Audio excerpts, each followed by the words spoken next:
You know, sometimes life does not work out as planned.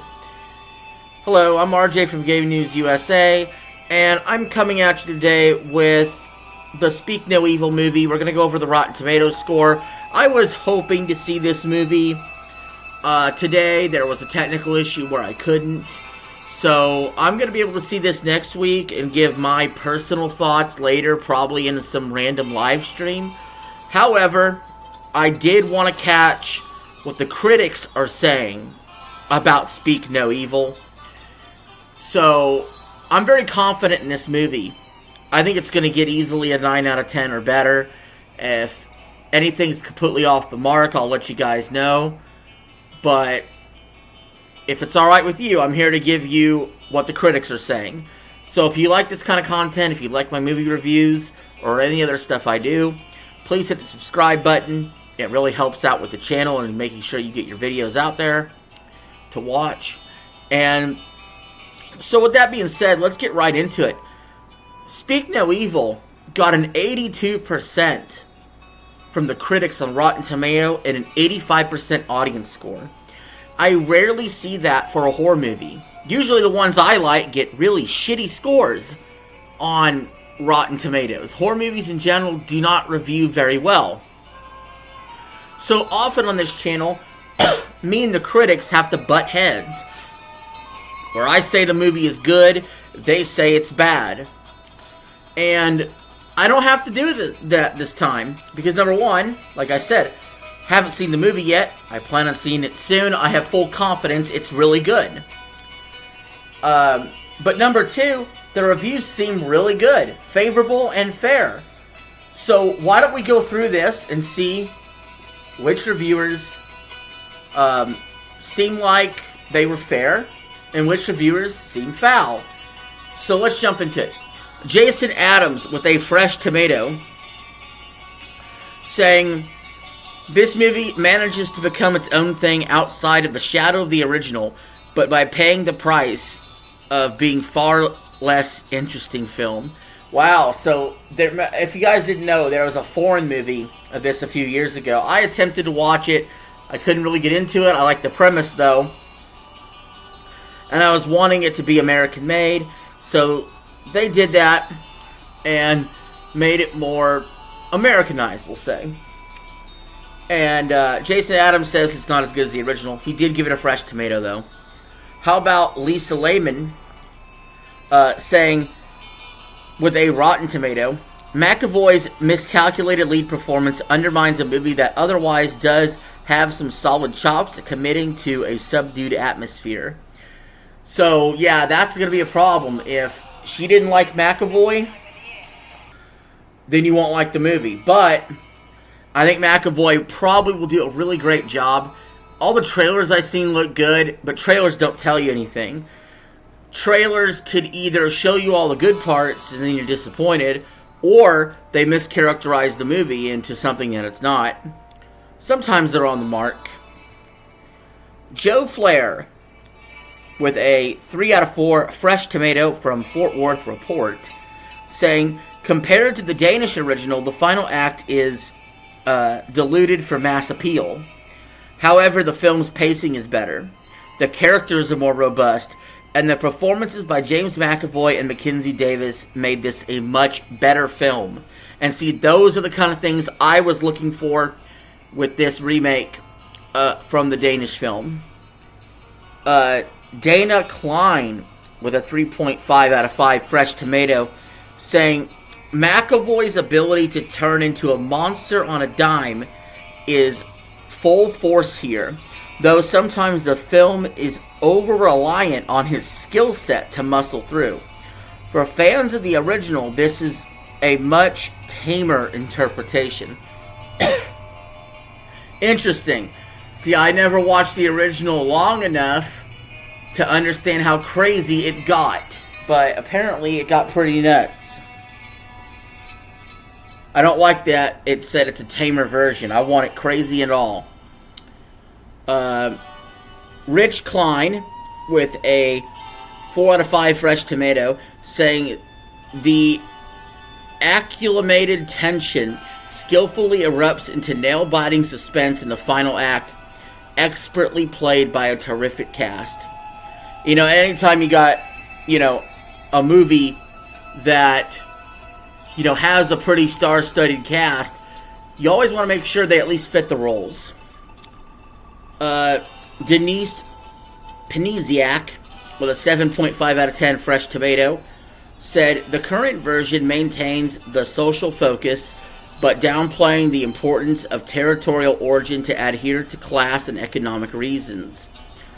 Speak No Evil is not a simple remake. There is a reinterpretation work and several differences. So yeah, you know, and those differences are going to either make or break the movie. Wade Major, with a Rotten Tomato, saying the movie annoyed the daylights out of me, and it's because I'm so accustomed to this genre where naive people do lots of stupid things for an hour and then spend a half an hour paying for it. Again, it looks like he's taking a shot at the whole genre. Maybe, dude, you might want to rethink reviewing movies in the horror genre if you're going to be so fucking cynical. How about that, buddy? I don't know what crawls up your ass. I don't know if your wife divorced you. I don't know if your hooker stopped accepting cash. But something's wrong with you, man. Abby Bernstein, with a Fresh Tomato, a B+, said, it emerges as a discussion-worthy horror thriller that uses an existing foundation to become something different but worthwhile, which sticks with us after it ends. And that's important. If you forget a movie as soon as it's over, did it really make an impact on you? Like, I didn't get a chance to tell you guys, but I shot an Afraid review. I had to pull the video. It's one of the only videos I deleted on the channel. I had to delete it because I accidentally had myself on mute and I didn't feel like reshooting. But I went through 30 minutes of reviewer after reviewer bashing the movie. And hindsight 2020, I'm glad that video got pulled down, because when I seen the movie myself, Afraid was actually really good, in my opinion. And so, like I said, maybe it's open mouth, insert foot here, but I think I'm going to stand by this movie. That's why I'm going to go see it and actually pay money. I don't sit here and, you know, only talk about movies I've watched. Sometimes I talk about movies I haven't watched, the popular movie of the week, to help me decide if I want to go see it or not. I'm definitely already sold on the movie, that's for sure. Alki Rengifo from Entertainment Voice, giving it a Fresh Tomato, saying before the bloodletting kicks off, it's engaging as a popcorn thriller about the weakness of not being able to simply walk away. I do love that. There's so often in the trailer you could already tell the family's starting to get uncomfortable and they want to get out of there, but they just can't figure out how to politely get out. And that's insane. But so often that's true in society. We have so many spineless people that will just go along with what other people do to them. It's crazy. No backbone at all. But it's very true and accurate. Victoria Alexander, with a Fresh Tomato, saying, terrific. This is the movie to see.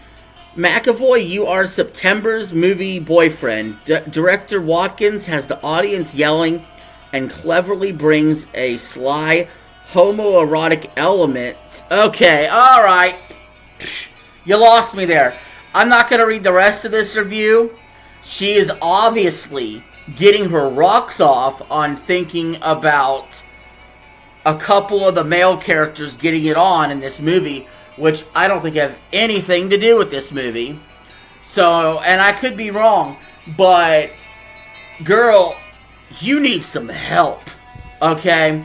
If you're getting your rocks off on these two actors in a horror film that, you know, I don't know what's wrong with you, but you got daddy issues, and you probably shouldn't review the movie, even though you thought it was great. You thought it was great for all the wrong reasons. Robert Abiel, with a Rotten Tomato, saying, when won't speak the evil of Speak No Evil, then a disservice has been done to the source terror and how expertly it refused to deliver us to a safe place. That's interesting. I wonder how much of a spoiler that is as a review, and how much that might impact my enjoyment of the movie. Rob Gonzalez with a B- fresh tomato saying, it works on very basic needs, the needs we bring to a story. The needs so thoroughly dismantled and spat on by Michael Hankey's two versions of Funny Games. It's Funny Games without the remote control. I'm moving on. His review's kind of stupid. Natalia Keegan with a rotten tomato, even though she gave it a C. I don't know why it's rotten. It says, Watkins' take on Speak No Evil lacks innovation, introspective, and frankly, a legible narrative identity. Well, apparently that's why it's a rotten tomato to her. Allison Wilmore with a rotten tomato saying, in the new movie, the ineffectual nature of the characters becomes not a shortcoming so much as a teased out joke, leaving us instead to wince at these bumbling fools as they strive, however poorly, to save themselves. Ouch, that is a harsh criticism. That has to be the deepest cut so far tonight when it comes to a negative criticism against this movie. Except for Bob Grimm, who gave it a Rotten Tomato 2.25 out of 5. All he said in his review was, just watch the original. Wow. So yeah, I do see some people here fighting whether or not the original's better or the remake's better. I think if you've watched the original and you like the original, you're more likely to want to stick to that original than you are to like this movie. Just my take. Makes sense. Jason Diago with a 9 out of 10, fresh tomato, saying, pure nail-biting magic. That's it, a 4-word review. I would love to get paid as a movie critic for a 4-word review. That's terrific, guys. Lauren Venezzini with a 4 out of 5, fresh tomato, saying James McAvoy continues to wow me as an actor and elevates everything he is in. Mackenzie Davis is his incredibly impressive scream queen. And guys, that brings us to the end of going over the review scores for Rotten Tomatoes. I just wanted to look at the first page. It's the first thing you see when you go on here and you click the critics. These were all the ones that popped up on the first page. So that's what we went for. We didn't really look at specific user scores or audience scores, and that's fine. The audience gave it an 85%. The critics gave it an 82%. It looks like if you like this genre whatsoever at all, this is definitely a must-see.